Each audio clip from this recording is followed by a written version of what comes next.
have you heard about Kama Sutra? I've heard about it, but I'm not sure what it is. Even after introducing the world to Kama Sutra, sex is a massive taboo topic in India. But you know what's interesting? In the background, India's sexual wellness industry has little by little clocked $1 billion in revenue in 2020, and it will double by 2030. And this one company, MyMuse, is probably going to change the way Indians explore sexuality forever. Having raised $1 million, they're building a giant sexual wellness rocket ship. And after digging deep into how sexual wellness as a category will grow in India and talking to countless growth leaders, we've uncovered MyMuse's 5-part framework in play. A framework that is making MyMuse a household name now and will help double the category's revenue this decade. And this 5-part growth framework starts with personalization. See, MyMuse understood that sexual products in India cannot have a one-size-fits-all experience. Think about it, there's a reason customers are shifting away from marketplaces like Amazon and Flipkart to web stores of D2C brands. This is because customers get access to a more personalized experience on these websites with product catalogs, better services, suggestions, and customer support. I mean, think about the last time you went to Starbucks. What stood out? Sure, the coffee was great, but it was your name on the cup and them shouting it out, which was your aha moment. That made you feel heard and valued. And MyMuse is doing something similar here. Because it's a taboo subject, it can't feel like you're being presented with only a limited set of options from them. The buying experience should feel like they're guiding you to your best possible choice. Which is why they've built features like build your own box, quizzes that result in getting personalized product recommendations, and all of those things. This not only creates a good buying experience, but also is very smart and gives MyMuse more insight into their customers and helps them segment their user base better. The other core thing that the industry needs to solve for is habit building, which brings us to our habit building framework. See, for any brand to win in the D2C markets, it's all about converting the general use of their product to a habit in their user's life. And in the case of sexual wellness products, the first few experiences are what matter. Take a person's example here. Imagine you get your first MyMuse product and you try it for the first few times and your experience with it is great. This is where MyMuse starts to unleash their habit building framework. The idea here is simple. The better your experiences get, the higher will be your frequency of using MyMuse products and the higher will be your curiosity in the whole sexual wellness ecosystem. Now, the more your curiosity keeps increasing, the deeper you will go into exploring more. And while you are exploring more, you will go deeper into MyMuse's ecosystem, where you will buy more of their products. Because your curiosity and frequency of using MyMuse products are on the rise. This is at the core of the sexual wellness industry to drive repeat purchases. Also think about how brands like Red Bull and cigarettes use the same framework to get you addicted to their products. But cool, interestingly, this framework also feeds into how MyMuse builds products. But before we get into that, if you've been liking these growth insights, you will love our bi-weekly newsletter, Growth Shots. It's subscribed by over 87,000 founders and growth leaders from companies like DoorDash, Uber, Google, Cred, Razorpay, you name it. The link to subscribe to it is in the description. We recently published a piece on how Lenskart's $4 billion growth is similar to India's Maruti Suzuki model. So let us know what you think of it. Okay, let's get back to it. The product ecosystem. To give you a general sense, when it comes to product ecosystems, Apple is king. So let's take Apple as an example here. Think of how Apple does it. You probably first bought an iPhone, then an AirPod, and then an Apple Watch.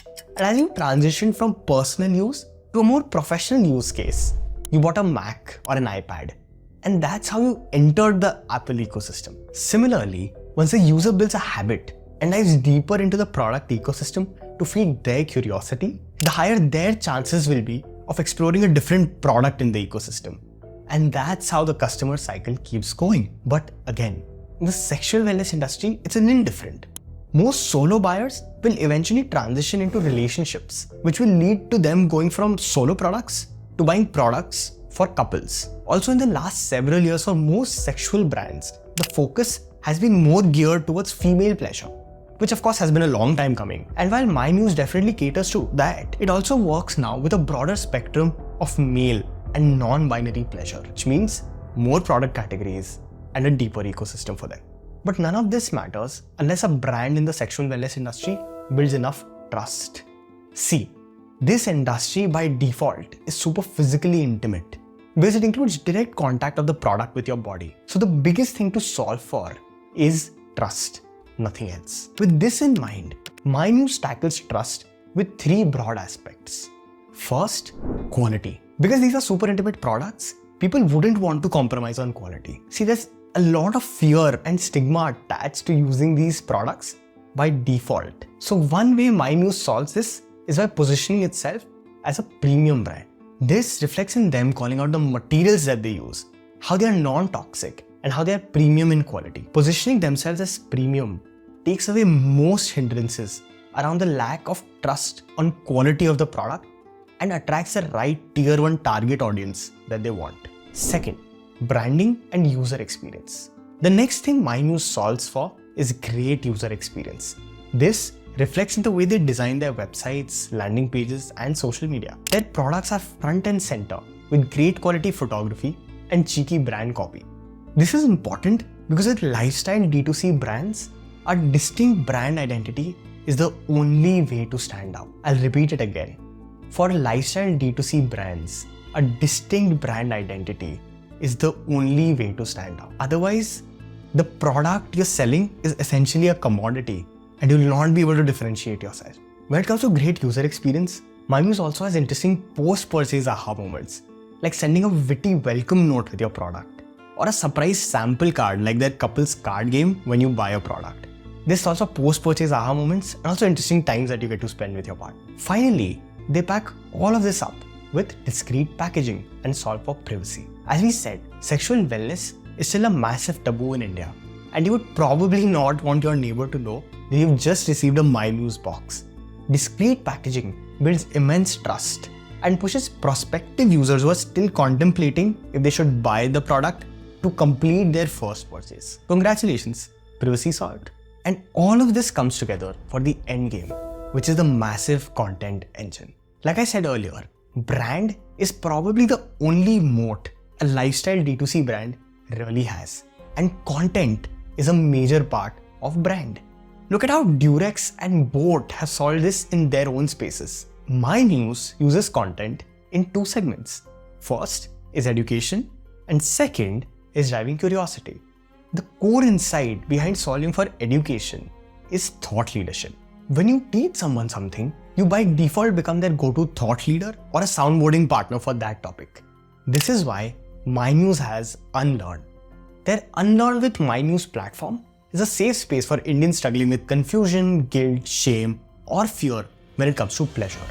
They solve this by offering a wide range of resources to address fundamental questions, with assets like asking questions to in-house experts, reading resources, watching video content, and downloading actionable guides. With education, MyMuse not only wants to build thought leadership, but a strong relationship and trust with their customers. But the bigger thing here is that it enables MyMuse to create a high-trust community that respects this safe space, honesty, and boldness while still respecting cultural norms. Imagine the massive network effects an engaged community around sexual wellness could have for MyMuse. They use content to drive curiosity and spread awareness. Now think of how Durex does it. They're famous for their tongue-in-cheek humor and capitalizing on movement marketing. All of us have seen these content pieces, and they have done massively well for Durex's brand. MyMuse does something similar. But remember, we talked about curiosity in our habit-building framework. MyMuse uses content to create curiosity. This not only acts as a hook for brand-aware people to come to know about MyMuse, but also existing users to know more about their sexuality. Because remember, the more curious you get, the deeper you go into MyMuse's ecosystem. And at scale, this content engine could create the most difference for any D2C brand in the sexual wellness category. And that's the 5-part framework of how MyMuse and sexual wellness as a category will grow in India to at least $2 billion in 2030. If you enjoyed this video, do like and subscribe for more such growth breakdowns.